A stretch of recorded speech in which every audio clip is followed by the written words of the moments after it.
Olá, amigos e irmãos de nossa comunidade de fé. Com grande alegria que estou aqui para dizer que eu vou compartilhar da mensagem de Deus com vocês. Tem sido muito bom a gente estudar uma série que é as cartas da prisão. A gente estudou juntos a carta de Paulo aos Filipenses e a gente vai dar continuidade então a essa série, Cartas da Prisão, agora estudando o livro de Efésios, que é essa carta que Paulo escreve a igreja de Éfeso. Então espero que possa encorajá-lo, animá-lo, desafiá-lo também. O assunto que nós estudaremos aqui hoje, nós vamos estudar o capítulo 1 dessa carta de Efésios. Mas antes da gente estudar, eu quero te convidar a uma oração comigo.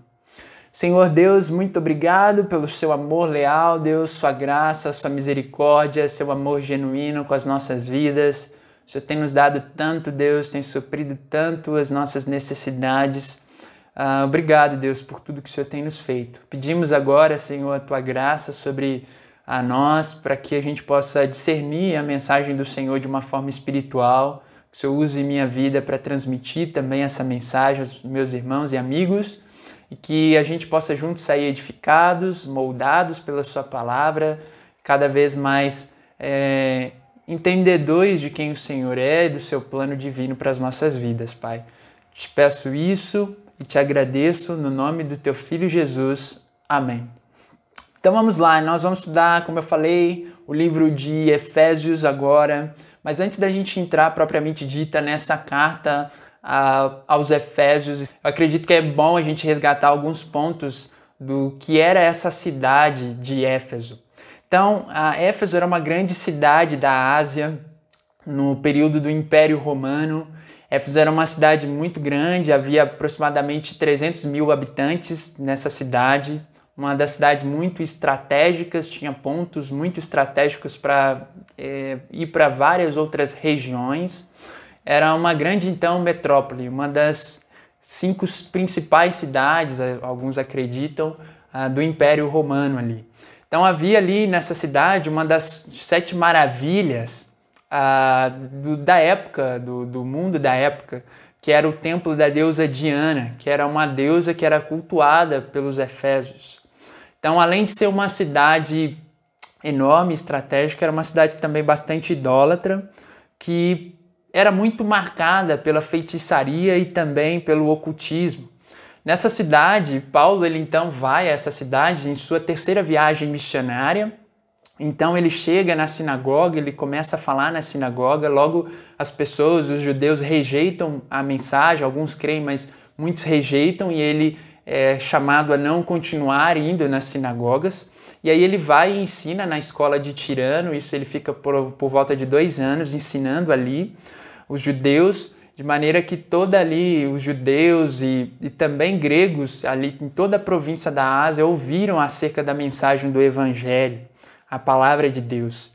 Então foram ao todo 3 anos Paulo pregando nessa cidade, como eu falei, cidade idólatra, onde Paulo foi realizando muitos milagres, ou melhor, Deus usou a vida de Paulo para realizar muitos sinais e muitos milagres naquela cidade, de modo que muitas pessoas que vieram e praticavam o ocultismo, elas deixaram essas práticas, queimaram, tem um episódio delas queimando seus livros de magias e tudo mais, e se voltando para o seu Deus, o Deus verdadeiro. E aí então a gente percebe que a palavra de Deus prevaleceu nessa cidade de Éfeso também, Deus usando muito a vida do apóstolo Paulo. Então a cidade muda por completo, a gente percebe isso analisando. O comércio entra em colapso, o ocultismo então também não consegue se manter de pé, e então a palavra de Deus de fato prevaleceu nessa cidade de Éfeso. E essa igreja então ela acabou até mesmo se tornando uma igreja bastante estratégica para envio de outras missões também. Então, como eu falei, resgatando, o autor é o apóstolo Paulo, a gente percebe isso nas saudações que Paulo faz a essa igreja, aos destinatários que eram os irmãos de Éfeso. A gente percebe isso logo nos versos 1 do capítulo 1. E também no capítulo 3 do verso 1 a gente vai ver que Paulo ele também se apresenta como o autor dessa carta. Então, e aí a data e a ocasião específica, Paulo ele estava preso quando ele escreveu essa carta, isso é mencionado aí no capítulo 3, do verso 1 e no capítulo 6, do verso 20. E isso, provavelmente essa prisão foi em Roma. Então, trazer um pequeno esboço do que é o capítulo 1. Inicialmente, do capítulo 1, você vai ver dos versos 1 ao 2 a saudação de Paulo.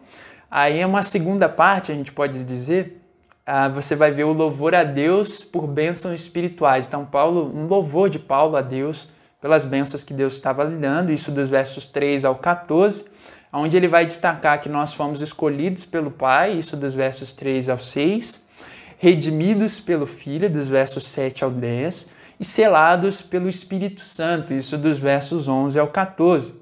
Então essa é a segunda parte, vamos dizer assim. E a terceira parte desse capítulo 1, a gente vai ver a oração de Paulo pela igreja, isso compondo os versos 15 ao verso 23. Então a gente vai tentar ver um pouco dessas três partes, se concentrando um pouco mais na segunda parte, que é o louvor de Paulo pelas bênçãos espirituais recebidas por Deus. Então, por favor, eu peço a você que você abra a sua Bíblia em Efésios capítulo 1. Inicialmente a gente vai ler dos versos 1 ao 14. Então, Efésios capítulo 1, dos versos 1 ao 14, diz assim: Paulo, apóstolo de Cristo Jesus, pela vontade de Deus, aos santos e fiéis em Cristo Jesus que estão em Éfeso, a vocês graça e paz da parte de Deus, nosso Pai e Senhor Jesus Cristo. Bendito seja o Deus Pai de nosso Senhor Jesus Cristo, que nos abençoou com todas as bênçãos espirituais nas regiões celestiais em Cristo. Porque Deus nos escolheu nele antes da criação do mundo, para sermos santos e irrepreensíveis em sua presença. Em amor, nos predestinou para sermos adotados como filhos por meio de Jesus Cristo, conforme o bom propósito da sua vontade, para o louvor da sua gloriosa graça, a qual nos deu gratuitamente no amado. Nele temos a redenção por meio de seu sangue, o perdão dos pecados de acordo com as riquezas da graça de Deus, a qual ele derramou sobre nós com toda a sabedoria e entendimento, e nos revelou o mistério da sua vontade de acordo com o seu bom propósito que ele estabeleceu em Cristo. Isto é, de fazer convergir em Cristo todas as coisas, celestiais ou terrenas, na dispensação da plenitude dos tempos. Nele fomos também escolhidos, tendo sido predestinados conforme o plano daquele que faz todas as coisas segundo o propósito da sua vontade, a fim de que nós, os que primeiro esperamos em Cristo, sejamos para o louvor da sua glória. Quando vocês ouviram e creram na palavra da verdade, o evangelho que os salvou, vocês foram selados em Cristo com o Espírito Santo da promessa, que é a garantia da nossa herança, até a redenção daqueles que pertencem a Deus para o louvor da sua glória. Que a gente possa entender esse capítulo 1, eu acredito que é importante a gente se atentar ao fato da soberania de Deus, que é uma verdade do pensamento cristão, de que Deus ele é um Deus que, sobretudo, é um Deus soberano, que realiza todas as coisas que estão no mundo ocorrem debaixo do propósito e da vontade soberana de Deus. E tudo isso com um objetivo muito claro e muito bem estabelecido, para o louvor da glória do seu próprio nome. Então, se a gente observa isso na narrativa bíblica, a gente vai ver várias escrituras que nos apontam sobre isso.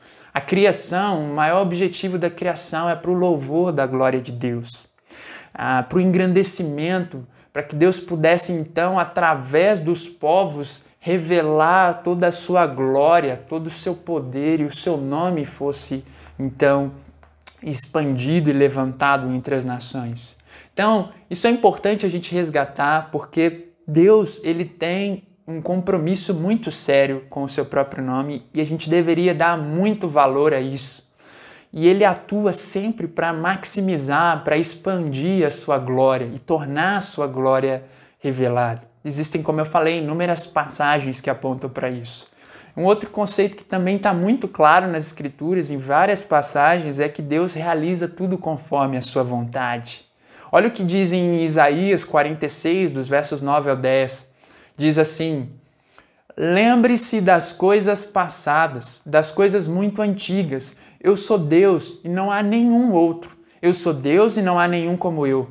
Desde o início faço conhecido o fim, desde os tempos remotos o que ainda virá. Digo, meu propósito ficará de pé e farei tudo o que me agrada. Olha que interessante, novamente, por que é importante nós resgatarmos esse conceito.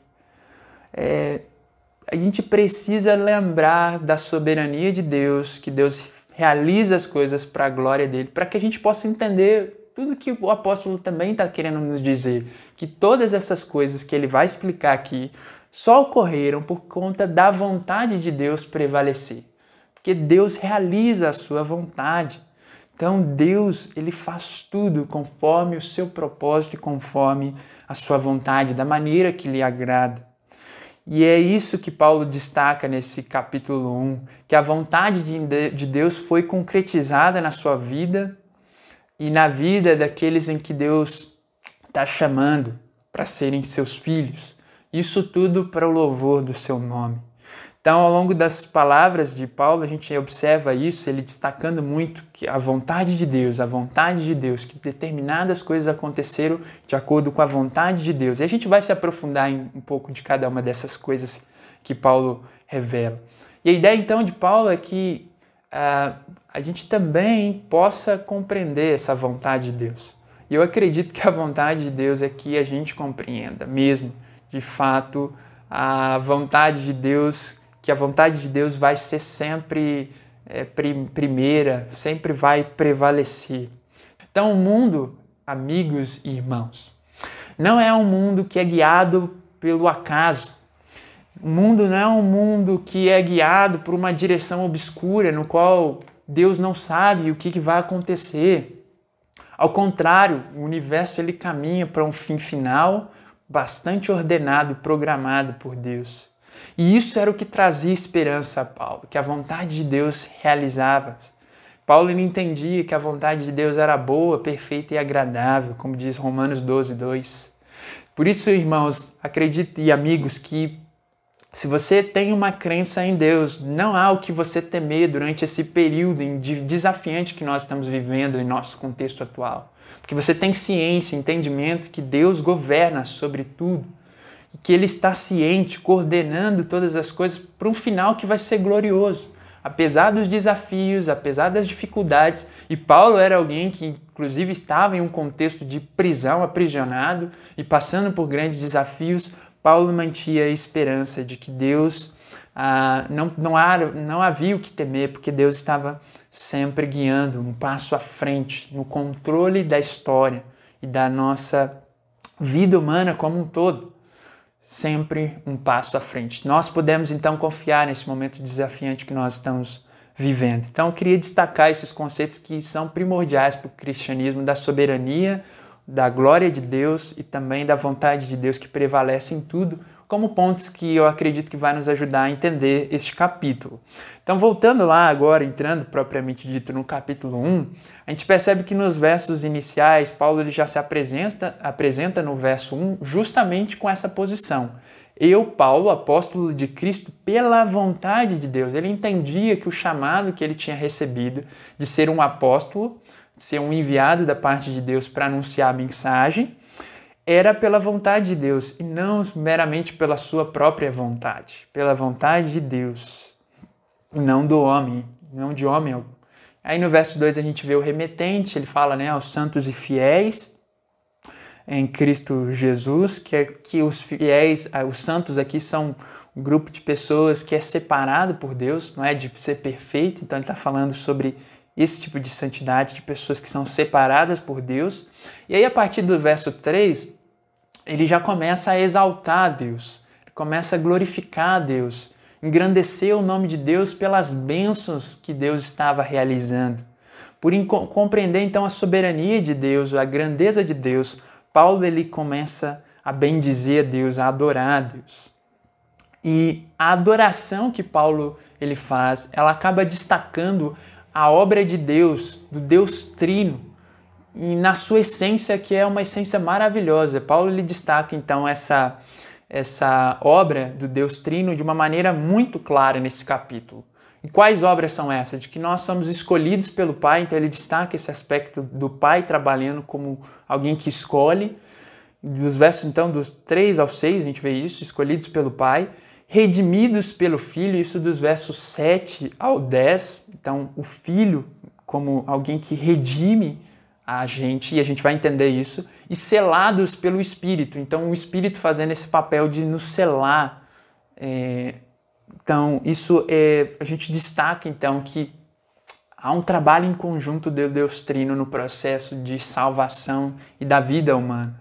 E como cristãos, eu acredito que nós temos muitas coisas, assim como Paulo, para agradecer a Deus. A gente é certamente e ricamente abençoado por Deus em diversas áreas da nossa vida. Mas, irmãos, não há nada mais especial do que nós sermos abençoados ricamente com bênçãos que são espirituais. Isso não tem algo que pague, sermos abençoados por Deus de uma maneira espiritual. Bênçãos essas, como Paulo destaca aqui, que vêm de regiões celestiais. Então vamos tentar analisar um pouco dessas obras do Deus Trino, que nós somos, inicialmente ele fala, escolhidos pelo Pai, como eu falei, dos versos 3 ao 6.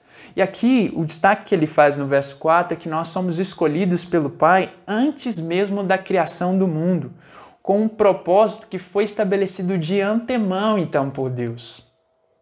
Paulo, nesse escrito aqui, ele está bastante em concordância com o ensino que o próprio Jesus já havia feito antes, já tinha dito aos seus discípulos. Isso a gente vê em João 15:16, não precisa ir lá, no qual Jesus destaca que nós fomos escolhidos, os cristãos, os discípulos foram escolhidos, e não foram eles que os escolheram a Jesus, mas Jesus fala, eu os escolhi para que vocês vão e deem frutos, fruto que permaneça.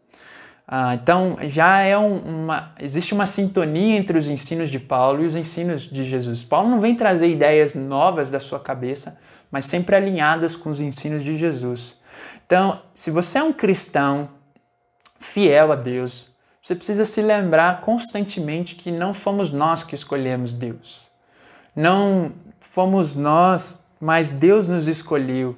E a base dessa escolha, ela está alinhada não porque nós éramos justos, não porque nós éramos corretos, não porque nós moralmente éramos pessoas aceitáveis diante de Deus. Não. O propósito da escolha era de acordo com a vontade de Deus.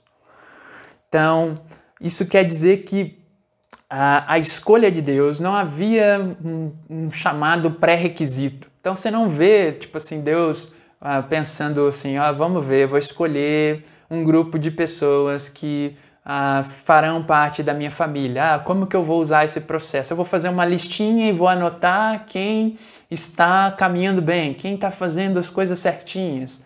Não, essa não é a base da escolha de Deus, como a Bíblia nos ensina. Não é isso, não é o nosso comportamento para que assim a gente possa ser adotado como um filho. E talvez isso possa soar estranho, porque a ideia de escolha que a gente tem é uma ideia de quem é escolhido normalmente merece ser escolhido. É uma ideia de escolha por méritos.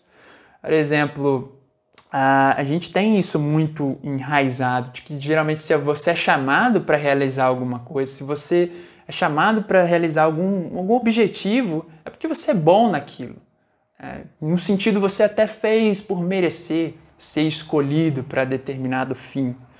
E isso habita, às vezes, de forma bastante inconsciente na nossa mente, de que, então, pessoas que são escolhidas são porque elas têm alguma coisa a oferecer para realizar determinada coisa. Então, essa ideia de que somente somos escolhidos porque somos bons em algo, isso geralmente é o que paira na nossa mente quando a gente pensa sobre escolhido. E talvez até você pense nisso, não sei se você lembra de um exemplo como é muito comum para os meninos e também para algumas meninas que praticavam esportes. Você lembra do sentimento que vinha quando você era alguém que era um dos primeiros a ser escolhido para fazer parte aí desse time de futebol ou de vôlei? Você lembra qual que era o seu pensamento quando você era escolhido como um dos primeiros, geralmente você se sentia o máximo, você se sentia a última bolacha, ou biscoito, para os irmãos, do biscoito, do pacote, você sentia muito bem, porque você pensava que você era bom e por isso você foi escolhido. E normalmente as bases das escolhas eram por isso mesmo, porque as pessoas boas eram escolhidas primeiro. Ou seja, para ser orador, quando alguém era chamado para ser orador da turma, representante de turma, como que você se sentia? Você se sentia bem, não é verdade? Você percebia que o critério dessa escolha se baseava em algo bom que você possivelmente realizou ou realizaria. Então, entretanto, quando a gente pensa na base dessa escolha de Deus, a base dessa escolha de Deus não está em quem nós somos, mas a base da escolha de Deus está em quem Deus é, como um Deus de graça. Deus nos escolheu na sua graça. É o que ele fala, né? Pré-ordenados em amor, né? Para sermos em amor ele fez isso. Em amor ele nos predestinou. Nesse sentido, essa palavra é pré-ordenação. Para quê? Para adoção, para nos tornarmos filhos. Por meio de quem? Por meio de Jesus. Então, antes da fundação do mundo, Deus já havia estabelecido que haveria um grupo de pessoas que seriam adotados, faria parte dessa família através da pessoa de Jesus. Seria então adotado, chamado para adoção. Para quê? Para sermos santos e irrepreensíveis também, para vivermos um caminho então de santidade. Nós não somos escolhidos, então, para vivermos de acordo com a nossa agenda pessoal, mas com a agenda de Deus. O entendimento de ser escolhido, então, não deve dar a nós margens para que a gente possa viver da maneira como a gente bem entende, pensa, mas fomos pré-ordenados, chamados a Deus para vivermos de um modo, sermos adotados para também vivermos de um modo, como essa escritura nos ensina. Lembre-se, para sermos adotados, para fazermos parte dessa família de Deus. Somos ligados ao Pai, adotados ao Pai, pela união, através da união de Cristo, né? Através de Cristo. E quem são os adotados aqui? Gálatas 3, 26, não precisa ir lá, mas fala que nós somos filhos de Deus pela fé em Cristo Jesus. É a fé que nos torna filhos. A fé em Cristo nos torna filhos. E eu acredito que isso é um importante conceito que a gente precisa deixar muito claro, porque talvez para os amigos que estão nos acompanhando, você já tenha ouvido falar assim, você ou todo mundo é filho de Deus, mas pensando em uma perspectiva bíblica correta, no sentido da palavra filhos de Deus por adoção, a verdade é que não somos filhos de Deus por termos apenas sido criados por Deus. Isso não te torna filho, te torna criatura. O que te torna filho é ter a fé em Cristo Jesus. Só somos filhos quando, pela fé, depositamos essa confiança na pessoa de Jesus e aí sim o Pai nos adota. Então, pela fé, não devido ao nosso comportamento, é que nós somos adotados a essa família. Então, se você é amigo que esteja acompanhando esse vídeo, eu quero te fazer um convite a conhecer mais sobre esse Deus, sobre a vida de Jesus, sobre o seu caminhar, na esperança de que você possa também fazer parte desse grupo, dessa grande família que foi adotada e se tornou, então, de fato, um filho adotivo de Deus. E por que isso é tão importante? Existe uma implicação em nós sermos filhos de Deus. Se somos filhos de Deus, os cristãos, eles participam não apenas de mais uma crença intelectual em um Deus divino. Pelo contrário, ele faz parte de uma relação íntima e profunda com o seu Criador. Por isso que essa linguagem, olha, filho adotivo. Deus nos chama para sermos íntimos, para sermos também feitos, além de sermos íntimos e desfrutarmos de uma relação com o Pai, temos uma esperança de sermos herdeiros dele. No plano de Deus, então, ele desejou, antes da fundação do mundo, ter uma família para si. Não apenas um grupo de pessoas que viriam lhe adorar de uma maneira completamente impessoal, não é isso, mas pessoal. Ele quer pessoas, justamente, então a gente pode pensar que Deus ele não quer pessoas com meros comportamentos de impessoalidade, sabe? Sim, tipo, vou te chamar aqui, você faz as coisas aí, mas a gente não tem uma relação muito próxima, não. A relação geralmente de alguns patrões com empregados. Não, Deus nos chamou para fazer parte da família de Deus. Então ele quer um laço de intimidade e também um laço, sem dúvida alguma, profundo. Um relacionamento profundo, não um relacionamento para que a gente fique trocando de favores. Então, eu queria fazer uma pergunta para você que é um cristão. Você, cristão, como que você se sente em saber que você é um escolhido de Deus e um filho adotivo de Deus? Que você foi chamado para ter uma relação íntima e profunda com o seu Criador, se satisfazendo nele, o Senhor do universo, não para ter um relacionamento de favores com Deus. Como que você se sente saber disso? Que Deus te chamou para ser íntimo dele, não para uma relação de impessoalidade. Como que você se sente? Você se sente privilegiado? Você se sente constrangido com isso? Você se sente feliz e satisfeito em saber disso? Constrangido? Como que é o seu coração?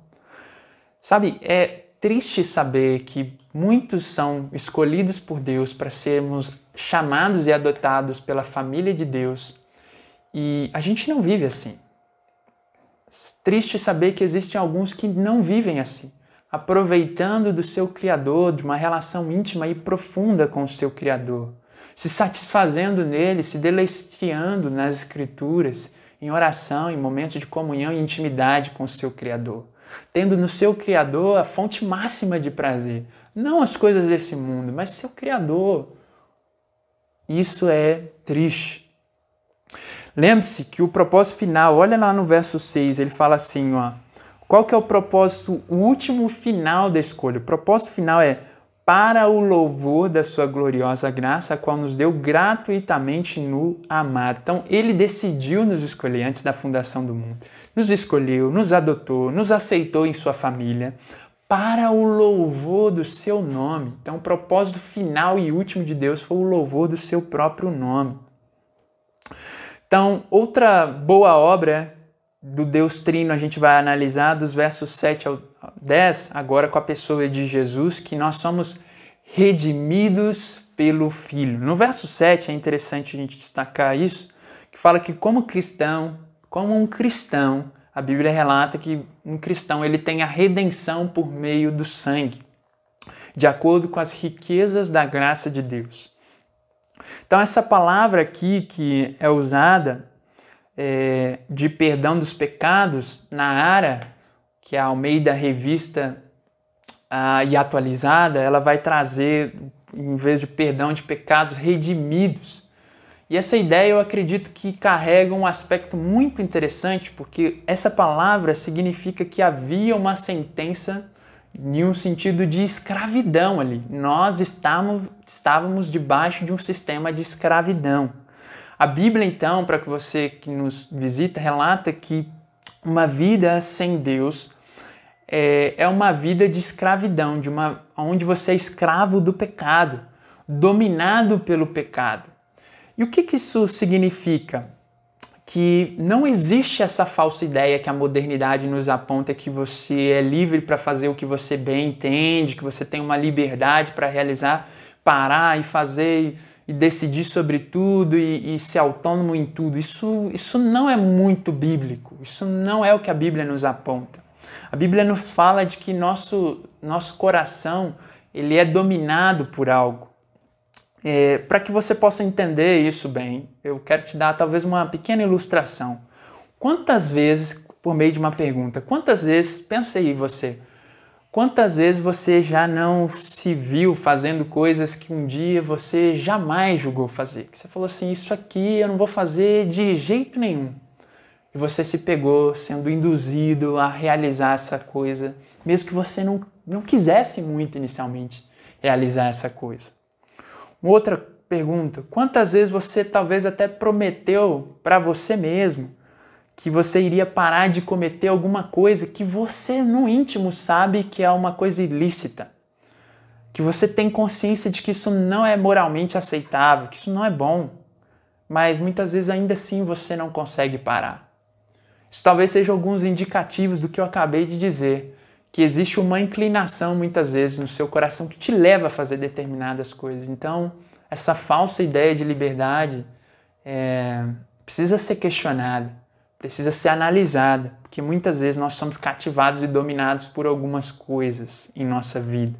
Então, por isso que essa palavra aqui de redimir significa que Cristo veio e através de Cristo nós somos libertos desse contexto de escravidão.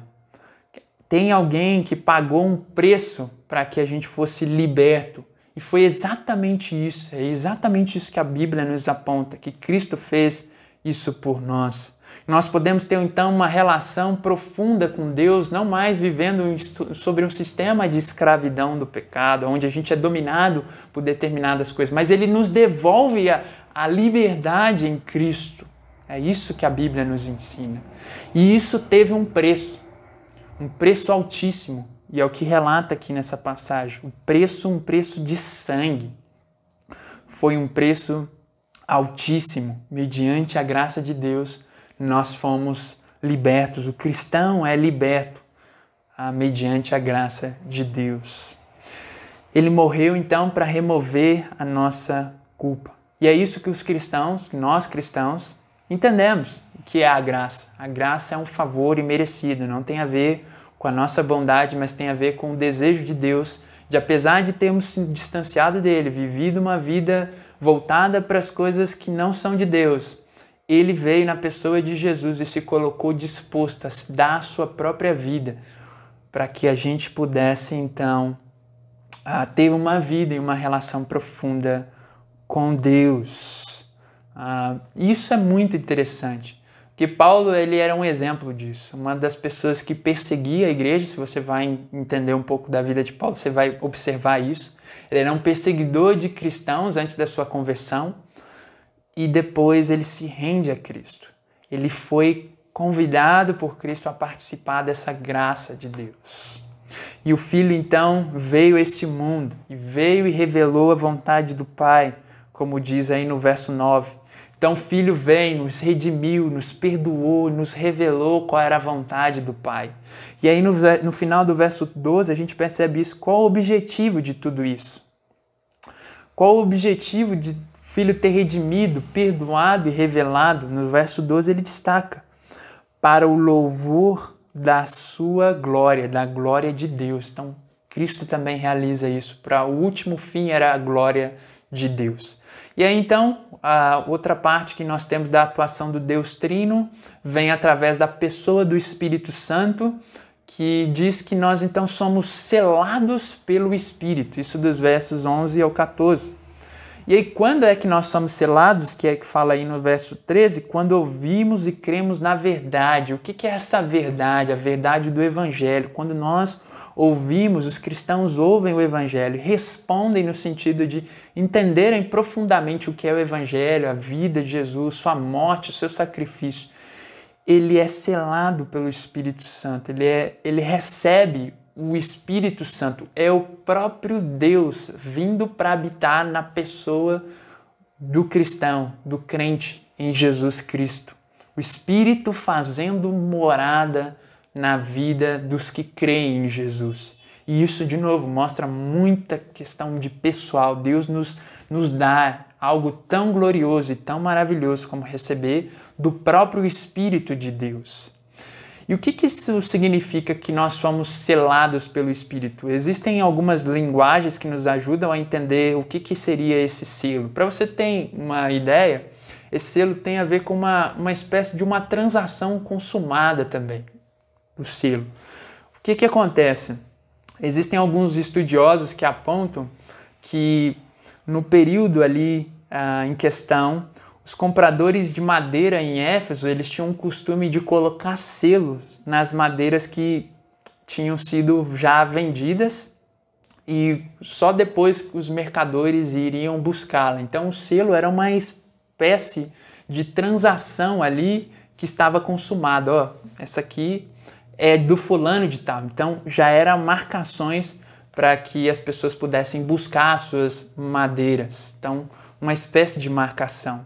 E aí no verso 14 ele fala que a garantia da nossa herança. De novo, né, na área fala sobre penhor, como essa palavra aí no lugar de garantia é colocada como penhor. Essa palavra penhor, ela vem como uma primeira parcela de um pagamento. Seria então o penhor seria uma espécie de garantia de que a transação seria finalizada. Olha, eu estou dando um sinal, como se fosse hoje, nos tempos de hoje, como uma espécie de sinal. Então era comum eles usarem essa linguagem. Então era uma espécie de penhor, o sinal, garantia de que essa transação vai ser efetuada. Então o Espírito Santo, ele é primeiro o pagamento, no sentido que garante aos filhos uma herança, uma certeza de uma esperança segura. Essa segurança, então, de que nós seremos levados para um fim final glorioso e herdaremos junto com Deus bênçãos ainda mais especiais. Então, a gente percebe aqui que o Espírito selou, ele garantiu isso, e no verso 14, olha como ele termina: a garantia da nossa herança até a redenção daqueles que pertencem a Deus para o louvor da sua glória. De novo, o Espírito realiza isso, sela, garante para o louvor da glória de Deus. Então a gente percebe, olha que interessante esse movimento que a gente observou. Deus planejou, o Filho então executou e o Espírito ele selou isso como uma garantia dessa herança que está por vir. Uma garantia dessa herança que está por vir.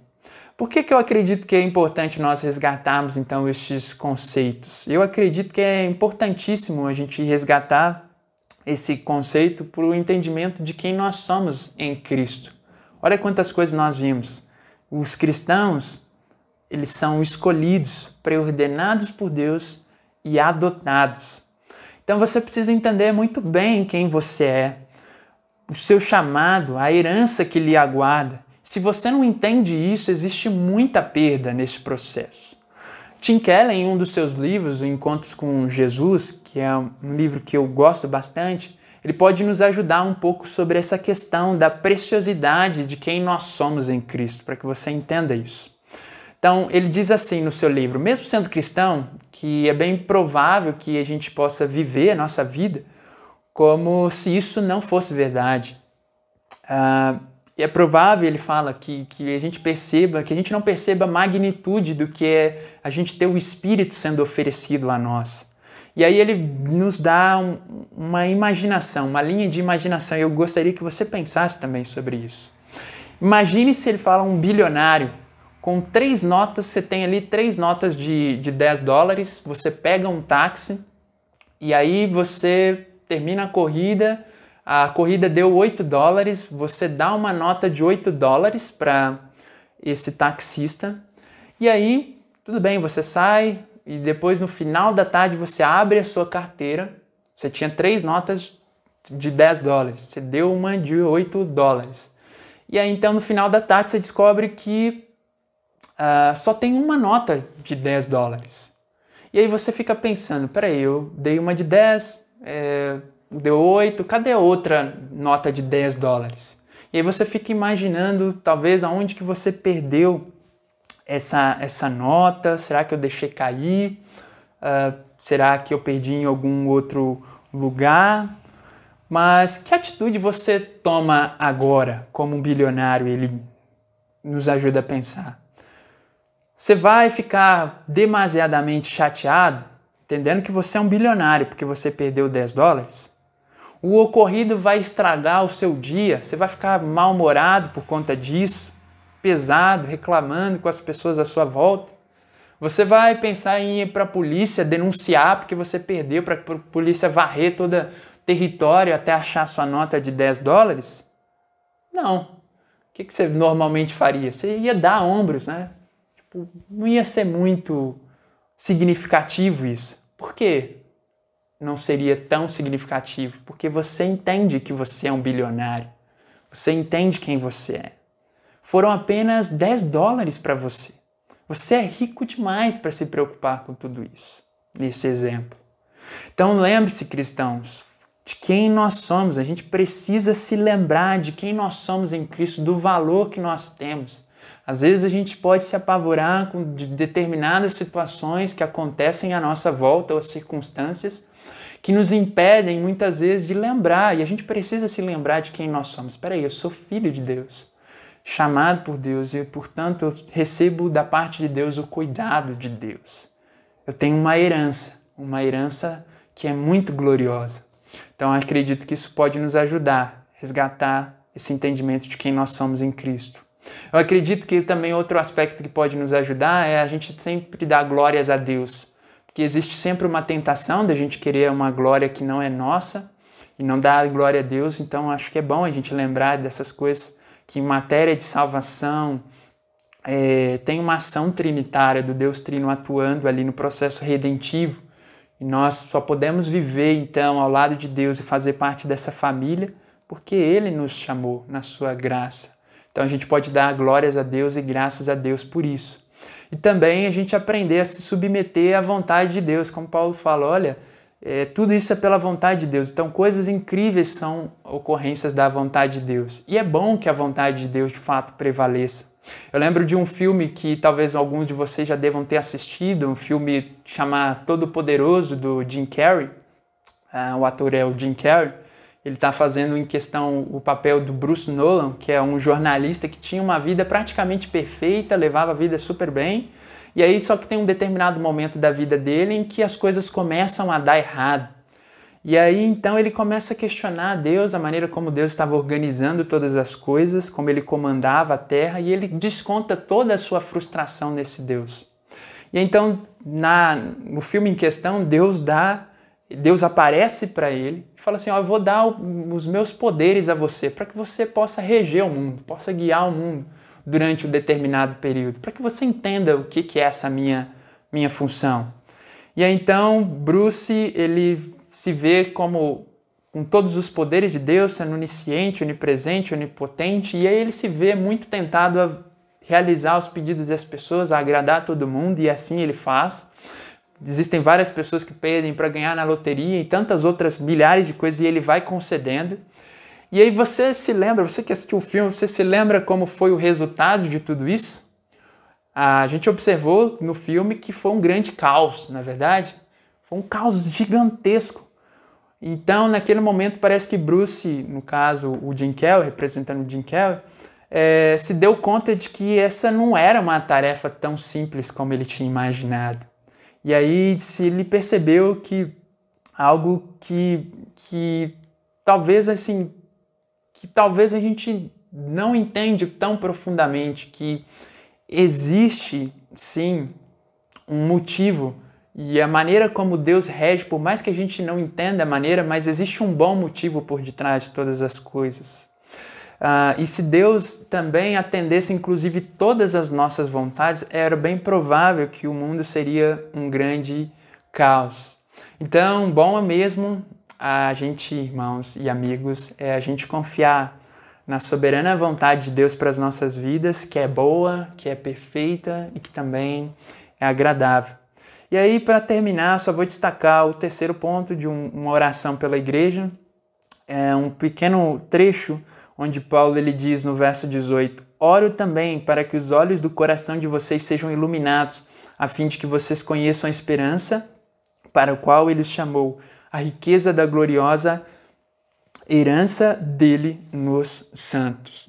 Então Paulo aqui ele está lembrando dos irmãos em oração, e ele destaca aqui, como a gente acabou de ler, que o desejo então de Paulo era que eles fossem iluminados, que eles compreendessem o tamanho da herança que eles aguardavam. E essa herança que poderia trazer, então, a esperança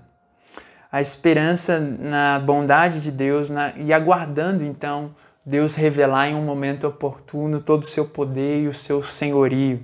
Então, assim como Paulo, meu desejo é também que a gente possa estar firmes, lembrando de que existe uma herança muito preciosa para nós. E aqui eu quero caminhar mesmo para o final com algumas aplicações mais práticas e fazer talvez as últimas considerações finais.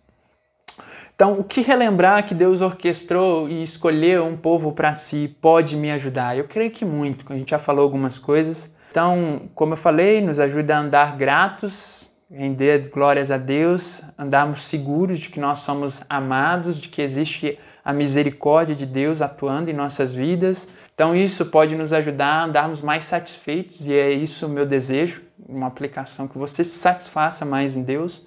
Você se alegre nessas verdades a cada manhã, sempre lembrando dessas coisas e lembrando que isso vai nos impulsionar a adorar apesar dos desafios em que a gente está enfrentando. Então, que nesse momento que nós estamos vivendo de desafios, que a gente não deixa de se satisfazer em Deus, de exaltar a Deus acima de todas as coisas. E assim, irmãos e amigos, vocês, cada um de nós temos vidas vibrantes, vidas empolgantes, entendendo que nós fomos chamados e escolhidos por Deus para se deleitar nele também, honrá-lo, e também sendo um instrumento na mão dele para levar a mensagem, o evangelho, esse evangelho que é poderoso, que nos redimiu, que através desse evangelho nós somos redimidos, que essa boa notícia de Cristo possa alcançar outras pessoas e outras pessoas possam desfrutar de um grande prazer em Deus, de ter uma relação profunda e íntima com Deus. Então esse é o meu desejo. Bom, então é isso, amigos e irmãos. Espero que tenha ajudado a cada um de vocês. Fiquem com Deus e um ótimo domingo, uma ótima semana a todos vocês.